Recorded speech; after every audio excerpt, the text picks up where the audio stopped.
Bienvenidos al programa Pido la Palabra del Canal Congreso. Hoy, como siempre, tenemos dos invitados muy especiales. Tenemos al senador por el Polo Democrático Alternativo, el senador Alberto Castilla, y tenemos al representante a la Cámara por la lista de la decencia, y en última fue una coalición. Usted en última es de Maíz. Maíz Colombia Humano P. Maíz Colombia Humano P. Representante de la Cámara, David Racero. Pues vamos, como siempre, vamos a iniciar el programa destacando las hojas de vida de cada uno de nuestros participantes. El senador Alberto Castilla es un senador que de ese tema vamos a hablar hoy con mucha propiedad. Es un senador venido del movimiento social, dirigente, campesino, muy destacado, tiene su segundo periodo en el Congreso de la República, senador de la Comisión Séptima. ¿Qué más quiere destacar de su hoja de vida, senador? Bueno, Grisario, un saludo muy especial, saludos David también, a todas las personas que siguen este programa. No, yo solo quiero destacar ser de región, de una región como lo es el Catatumbo, y lo destaco porque nosotros tenemos que buscar la representación directa en la política de los sectores sociales y sobre todo de los territorios apartados que hoy por hoy vienen siendo estigmatizados. Parece que vivir en una región apartada de la geografía nacional ya se va convirtiendo en un problema para acceder a los escenarios de representación. Yo solo quiero resaltar eso, ser también de la región del Catatumbo. Bueno, honorable representante David Racero, usted es filósofo, Sí. tiene una maestría en economía, además de eso está de candidato a doctor en ciencia política y está metido en las comisiones económicas de la Cámara de Representantes. Pero es una cosa muy interesante, usted ya tiene un libro escrito, Cómo cambiar la política sin morirse en el intento, RECEP.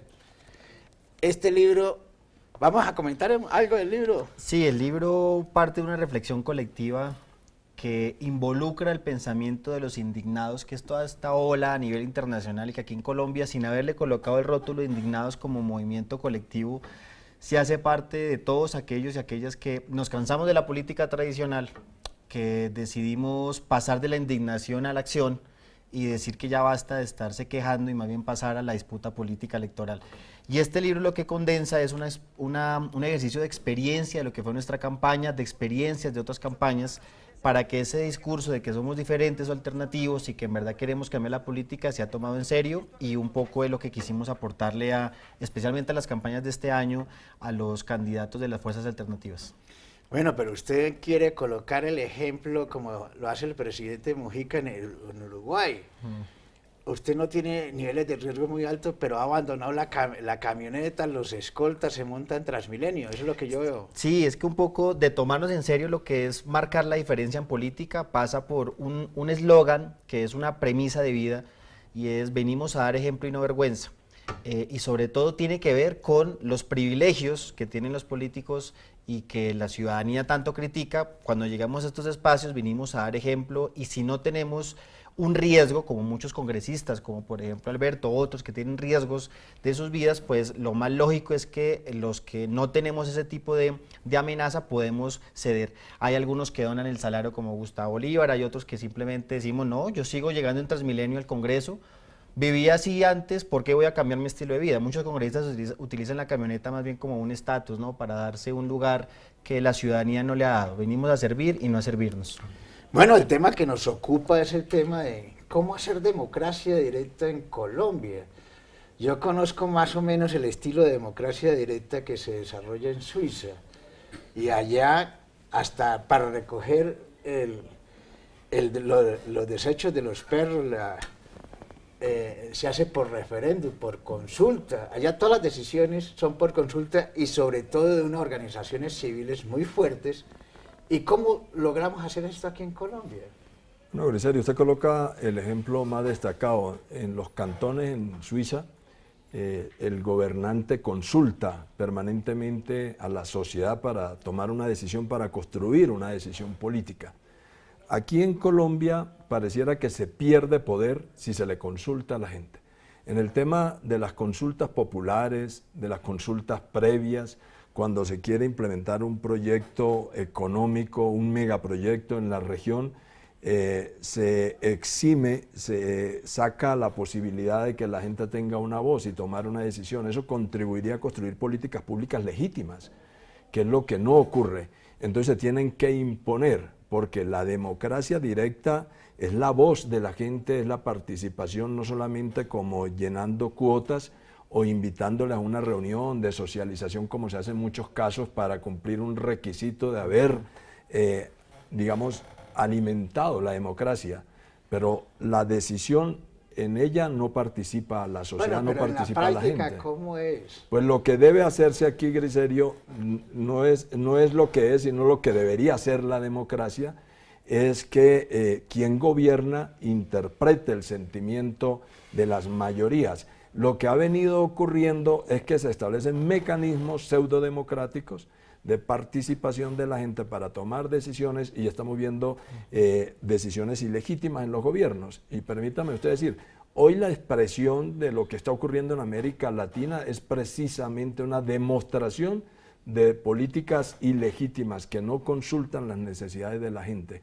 Y eso aquí ha venido ocurriendo permanentemente. ¿Pero qué está sucediendo en América Latina? Pues lo que está ocurriendo en América Latina es precisamente que por decisiones externas los gobiernos adoptan unas medidas que van en contra de las comunidades. El caso ecuatoriano de aumentar el valor del galón de combustible de gasolina en un 50% de lo que venía, y eso afectaba directamente a las comunidades. Entonces no se toman decisiones pensando en la sociedad, pensando en la nación, sino que se toman decisiones para cumplir con un mandato y una tarea a la banca multilateral. Lo que ha venido ocurriendo en Chile es un acumulado permanente que se rebosa con el aumento del transporte, del pasaje, del transporte público, pero la disminución en el tiempo, digamos, en la pensión real, el aumento de la edad de pensión, el llevar a los fondos privados, el ir coartando y restringiendo derechos de las personas, eso es lo que hace que haya unas decisiones ilegítimas, es decir, que se toman para cumplir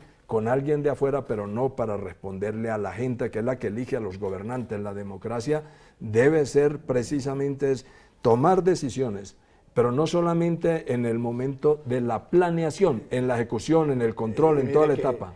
David Racero nos está pidiendo la palabra.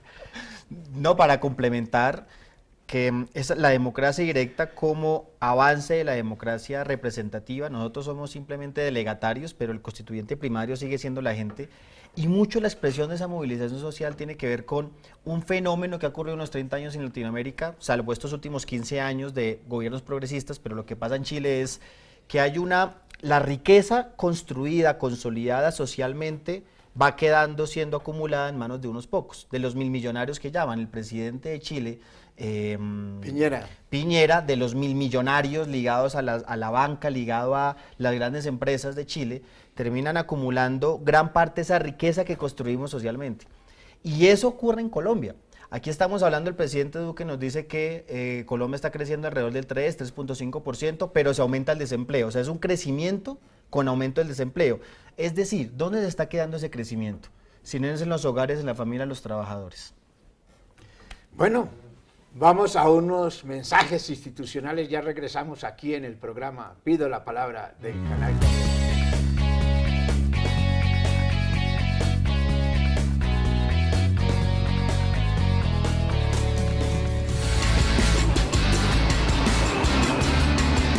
Paciencia.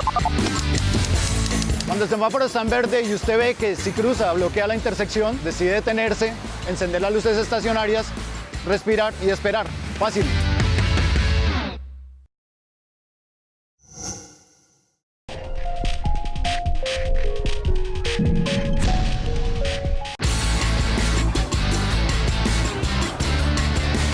Prudencia. Cuando usted va en su bici y conduce con cuidado, y aunque le guste la adrenalina, no debe pasarse los semáforos en rojo, porque usted piensa en su vida y en la de los demás. Simple.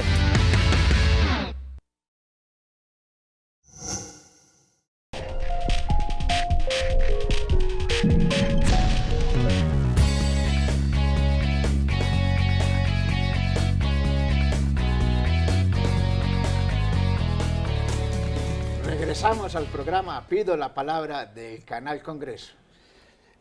Honorable representante, tenemos a un televidente que nos quiere hacer una pregunta. ¿En qué consiste? Escuchemos al televidente. ¿En qué consiste esta pregunta del televidente sobre la democracia directa?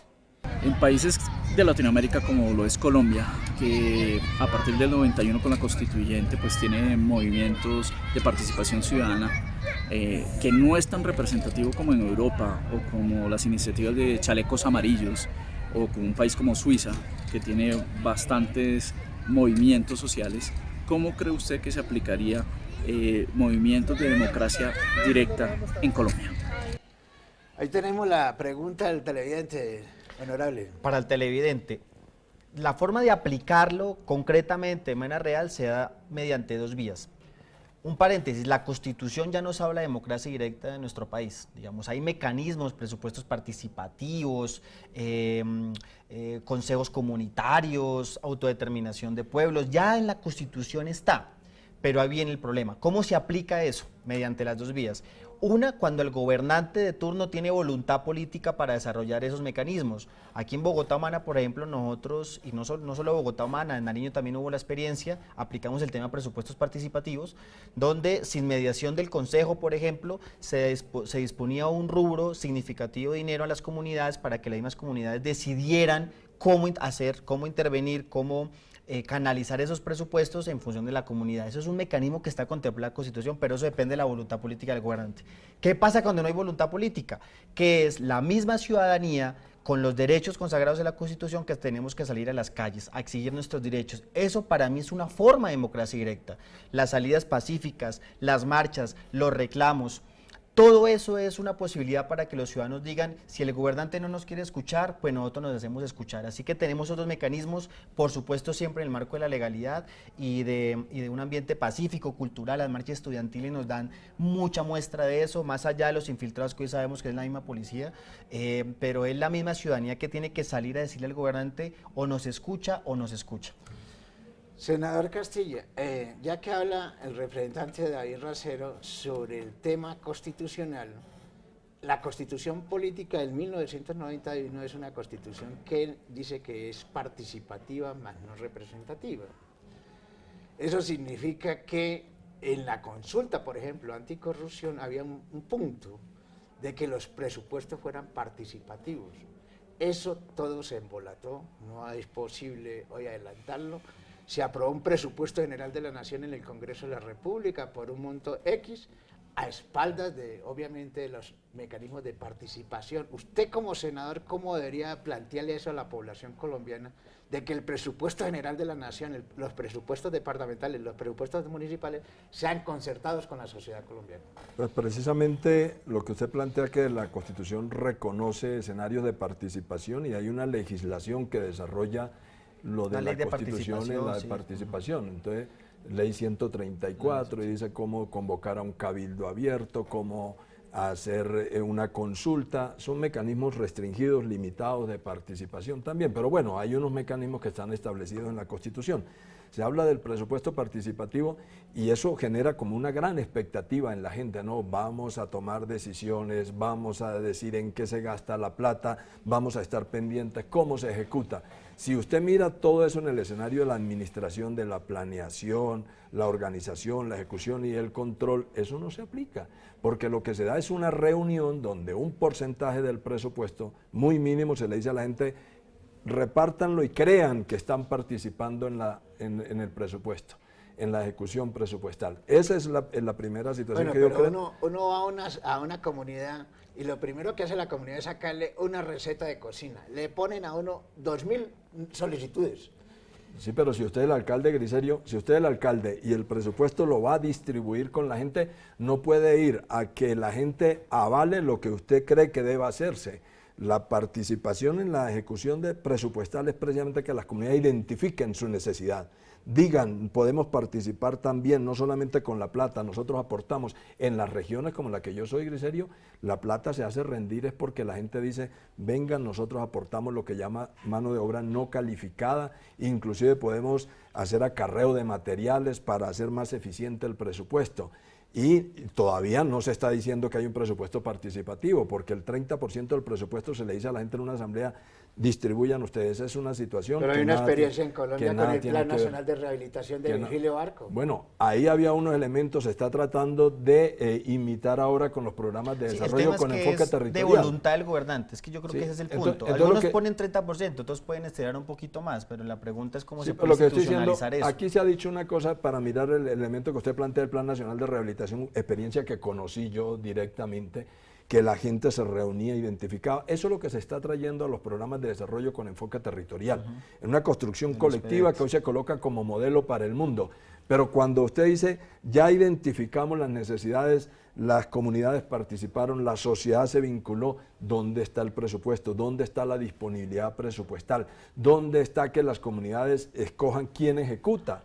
¿Quién es el que va a ejecutar? Esas son las limitaciones que tiene la democracia participativa en este caso. Pero yo quiero que permítame usted decir, la gente cuando se habla de democracia cree que solo es elegir. Es elegir. Y entonces Salir a votar salir a solamente. votar y escoger un representante, escoger un alcalde, un senador o un concejal, un diputado. Bueno, eso también hace parte de una democracia, pero la democracia directa en ese sentido se está expresando en la medida de que los sectores de la sociedad están diciendo necesitamos llegar directamente a representarnos en las instancias. ¿Quiénes? El campesinado, como en el caso mío, ha dicho nosotros vamos a votar por un campesino que lleve la voz del campesinado. Los estudiantes, los trabajadores están buscando todos tener su representación, es decir, los sectores de la sociedad están en el camino de tener su propia voz en las instancias de la toma de decisiones. Si uno conjuga eso con las decisiones políticas, pues algún día va a haber una práctica distinta. Cuando quienes estemos en las instancias de representación política entendamos este país, tengamos una relación con el movimiento social, con los sectores de la sociedad, en el conjunto con la nación, y podremos entonces entender qué es la democracia, qué es la política, qué es la plata, qué es defender lo público. Todo eso que nosotros nos planteamos se hace posible es cuando usted tiene una relación con lo social. Honorable representante, entonces, ¿cómo van a quedar los partidos políticos? Sí, El esquema de la democracia directa, o sea, la primavera que están impulsando, está sucediendo casi en todo el mundo, está por encima de los partidos políticos. ¿Qué va a pasar con los partidos? Es que yo sí creo que debe haber una combinación ya en la forma de la aplicabilidad, que es la pregunta del millón. Si hay que pasar de la democracia consultiva, que es lo que ocurre normalmente, que el gobernante va, ¿y ustedes qué piensan? Pero al final yo decido, ¿no? Ya hay que pasar al, bueno, ¿ustedes qué piensan? Y con lo que ustedes dicen los involucro en el proceso desde la formulación de la política pública, implementación, etcétera. Pero sin lugar a dudas el seguimiento, para eso es que están las instituciones como estas del Congreso, como los cabildos, las corporaciones, como el Consejo, etcétera, donde somos unos delegatarios los que hacemos el seguimiento en vínculo directo con esa ciudadanía. O sea, el grave error es cuando el que es elegido se le olvida de dónde viene. Ese es el grave error. Y yo creo que ese es justamente el mayor dolor de las ciudadanías cuando escogen a las personas y después de un tiempo ya ni siquiera vuelven a donde estaban y ya se les olvidó.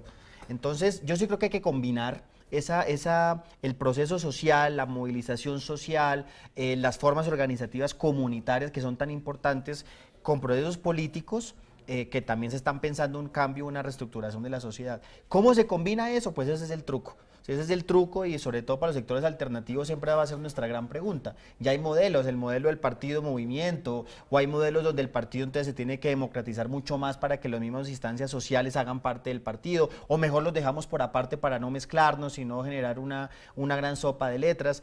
Creo que eso hace parte de las dinámicas propias. Aquí en Colombia yo creo que hay un despertar social que va más allá de los partidos.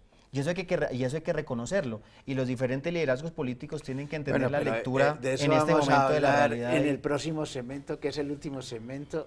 Pero es posible. Vamos a unos mensajes institucionales. Ya regresamos aquí en el programa. Pido la palabra del canal completo.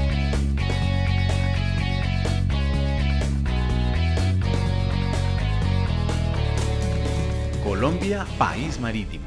El 45% del territorio colombiano está representado por mar. Los océanos de biodiversidad, comercio, tecnología, industria y recreación mueven la economía del país. Con el aporte del gremio marítimo, la gente de mar y la ciudadanía, la Dirección General Marítima vela día a día por la seguridad integral marítima, la protección de la vida humana en el mar y el desarrollo científico y tecnológico de la nación. Porque juntos consolidamos nuestro país marítimo. Gobierno de Colombia. Colombia.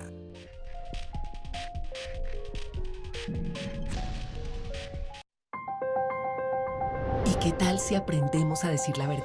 ¿Y qué tal si escuchamos al otro y comenzamos a reconciliarnos? ¿Y qué tal si entendemos que todos tenemos derechos a pesar de haber cometido crímenes en el pasado? ¿Y qué tal si aprendemos a reparar los corazones y permitimos que las heridas sanen? ¿Qué tal si comprendemos que nuestra sociedad merece estar en paz y que ésta sea estable y duradera?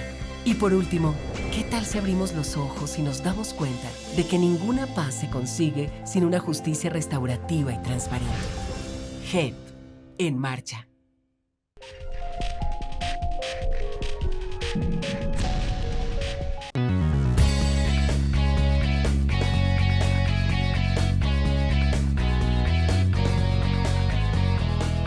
Regresamos aquí al programa Pido la Palabra del Canal Congreso. Senador, vamos a escuchar a otro ciudadano que nos quiere preguntar acerca de cómo sería la democracia directa. Escuchémoslo, senador. ¿Cómo sería la participación ciudadana en la toma de decisiones en un modelo de democracia directa? Gracias. Ahí tiene, senador, ¿cómo es la participación ciudadana en un modelo de democracia directa? Bueno, yo venía diciendo, aquí se viene planeando y se viene ordenando el país sin contar con el conocimiento de la gente que habita los territorios. Digamos, en el barrio, en la localidad, en las ciudades, pero también en la zona rural. La democracia directa incluye un ejercicio de contar con quien conoce el territorio. ¿Ustedes que son los legisladores hacen una legislación de espaldas a la comunidad? Yo creo que de alguna manera el Congreso, aunque es el espacio de representación política del conjunto de la sociedad, muchos sectores no logran tener un vínculo directo con las comunidades, eso hay que reconocerlo. Por eso estamos hablando, y David ahorita se refería al modelo de cómo es que se hace. Yo creo que cuando usted preguntaba sobre los partidos, es porque precisamente los partidos construyen unos liderazgos que se van perpetuando. Y la democracia hoy no requiere de esos liderazgos perpetuos, requiere de unos liderazgos que encarnen la lucha de la sociedad. Entonces, cuando usted va a un territorio y dice, aquí se va a ejecutar un proyecto minero, y usted reúne a la gente y le dice, vamos a hacer un proyecto minero, usted está teniendo ahí un elemento para justificar la democracia, pero la aplicación de la democracia no se está dando. Bueno, pero existe la consulta porque previa. Está dando, pero sí se hace la consulta previa en el caso de indígenas y afro, y la consulta popular para los demás habitantes del territorio. ¿Cómo debería ser, que es la pregunta del televidente, cómo debería ser la participación? Pues tomando decisiones, no solamente como un sujeto pasivo al que se le informa que hay una decisión tomada, sino participando en la identificación. Entonces, la minería no se puede hacer en toda parte. Y yo quiero plantear este elemento para todos los televidentes. Yo hablaba ahorita de las decisiones legítimas. Esas decisiones legítimas tienen que ser bien apropiadas por la sociedad, por el conjunto de la nación, no porque sea una necesidad identificada por quien está en el gobierno. Y a eso me quiero referir de los anuncios que está haciendo el gobierno precisamente de políticas que consideramos no son lo suficientemente legítimas. ¿Cómo cuáles? Como presentar una reforma laboral que cambiaría el sentido de la semana laboral. Una reforma laboral que, aunque no sea iniciativa... Usted está hablando del trabajo por horas. Del trabajo por horas, pero iniciativas de gobierno y de los gremios inclusive, de contratar a menores de 25 años con un salario inferior al mínimo, es decir, con una precarización constante y una formalización precaria de las condiciones laborales. Entonces viene reforma pensional que busca eliminar el derecho a la pensión, que busca también aumentar la cotización, acabar con el régimen de prima media. Hay anuncios como el de crear un holding financiero, 18 empresas del Estado que irían a ser, digamos, regidas por Banagrario. ¿Y eso qué significa entonces? ¿Cuál es el control político? Eso es lo que acaba de fracasar en Chile. Entonces, si el gobierno empieza a hacer anuncios de política pública ilegítima, pues la gente sale a decir, esa democracia no es la que nosotros queremos. Y como la pregunta era cómo participamos, pues a la gente le toca salir a la calle.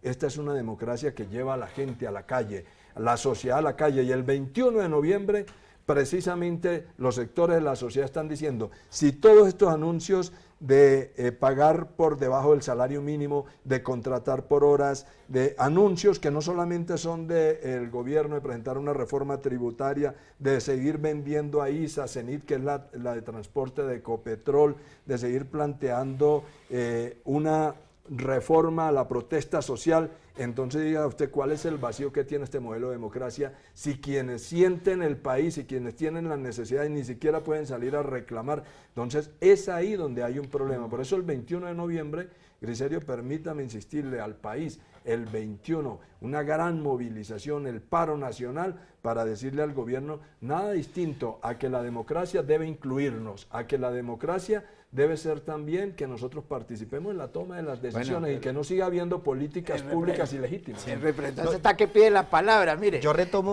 pero son anuncios, no es realidad. ¿Cómo van a ir a un paro sobre cosas de anuncios? Justamente de eso se trata. Antes de que tomen las decisiones, antes, por ejemplo, la reforma tributaria que empezamos a discutir en este momento, el gobierno debe escuchar a la ciudadanía si esa reforma tributaria le gusta, no le gusta, qué le puede cambiar o qué no le puede cambiar. Hay un proyecto de ley que discutimos hoy que era la posibilidad de eliminar el 4 por 1000 a los trabajadores cuando vayan a sacar sus cesantías. Mire qué proyecto tan bonito el que estamos discutiendo, y este proyecto que surge de la misma ciudadanía, es lo que le tenemos que decir al presidente, métanlo en su reforma tributaria, ¿sí? Que puedan ser exentos en la ley de financiamiento, que es reforma tributaria. Pero lo que dice el senador es muy importante aquí, y tiene que ver con la pregunta que no le quiero dejar pasar por alto, de cómo incidir realmente en la toma de decisión. Y tiene que ver con las fases de implementación, definición e implementación de las políticas públicas. Primero, la definición del problema. Es ahí donde se determina qué tipo de políticas públicas se va a hacer, qué tipo de pensión queremos, qué tipo de educación queremos, qué tipo de salud queremos. La ciudadanía tiene que participar. Una vez estructurado el problema de la necesidad, viene el proceso de construcción de la política, cómo la ciudadanía se inserta en el proceso de construcción. Tercero, implementación, como en el caso de Catatumbo, como lo estaba diciendo el senador. Y cuarto, la veeduría y el seguimiento, que es tan importante para la ciudadanía, hacerle seguimiento a la política pública. ¿Con esto a qué voy? Que estamos en un momento muy importante. El 1 de enero se posicionan los nuevos alcaldes y gobernadores. Este es un momento, una oportunidad para que en la formulación de sus planes de desarrollo, en los 3 primeros meses del otro año, puedan tener presente este modelo de participación. Porque si no... ocurre con los planes de desarrollo? Es copy y pegue. Eso es lo que, mire, vamos hacia una bomba social, senador Griserio y televidentes, vamos hacia una bomba social, lo que está pasando en Ecuador, lo que está pasando en Chile. Chile, que es un caso muy...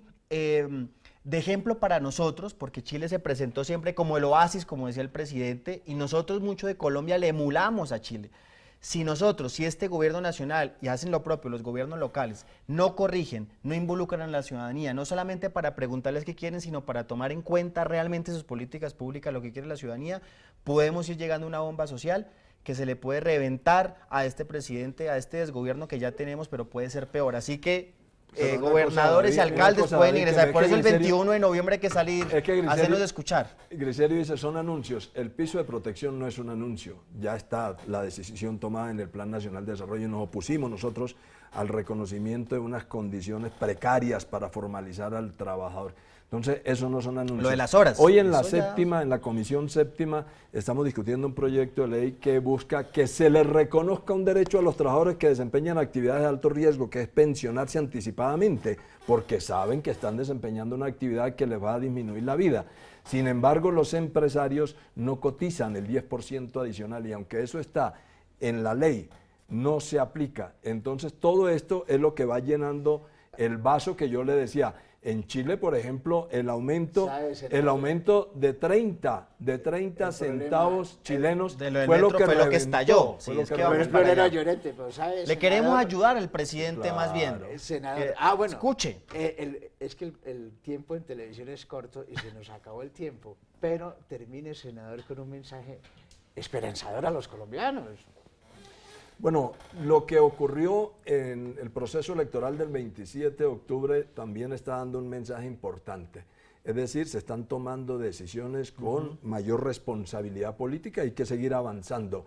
Hay que seguir eligiendo a quienes realmente tienen un apego y una sensibilidad social. Eso hay que seguirlo alimentando, porque esa es la ruta que nos llevará a nosotros a creer que un día se pueda cambiar. que nosotros hablamos que el país tiene en corrupción alrededor de 50 billones se roban. Sí, pero eso es porque elegimos a las personas que no son. Entonces también hay que creer en que esto puede cambiar el día que al gobierno lleguen las personas que representan a la sociedad y no representan los negocios. Ese es el primer mensaje que yo quiero compartir con los televidentes. Se nos acabó un mensaje esperanzador. Que hay que analizar la indignación en esperanza y conforme a lo que está diciendo el senador, que lo comparto plenamente, es no quedarse simplemente quejándonos, que debemos salir, ya votamos, aumentamos, avanzamos, yo veo el vaso siempre medio lleno, avanzamos, los políticos tradicionales ya se están dando cuenta que o cambian o los cambiamos, y eso hay que mantenerlo, pensarnos para la presidencia 2022, ya empiezan ya los nombres, ya empieza la discusión, y hay que votar por gente que represente a la gente, que venga de la gente y no que venga simplemente cada 4 años a pedirnos el voto. Pero yo creo que hay un despertar, Griserios, hay un despertar, y lo que tenemos que hacer es ser solidarios, acompañar esas luchas sociales para construir unas nuevas mayorías. Honorable representante, mil gracias por estar aquí en el programa Pido la Palabra. Muchas gracias. Mil gracias, senador, por estar aquí en el programa Pido la Palabra. Muchas gracias. Mil gracias a todos ustedes por estar aquí en el programa Pido la Palabra del Canal Congreso. Los ciudadanos deben pedirla.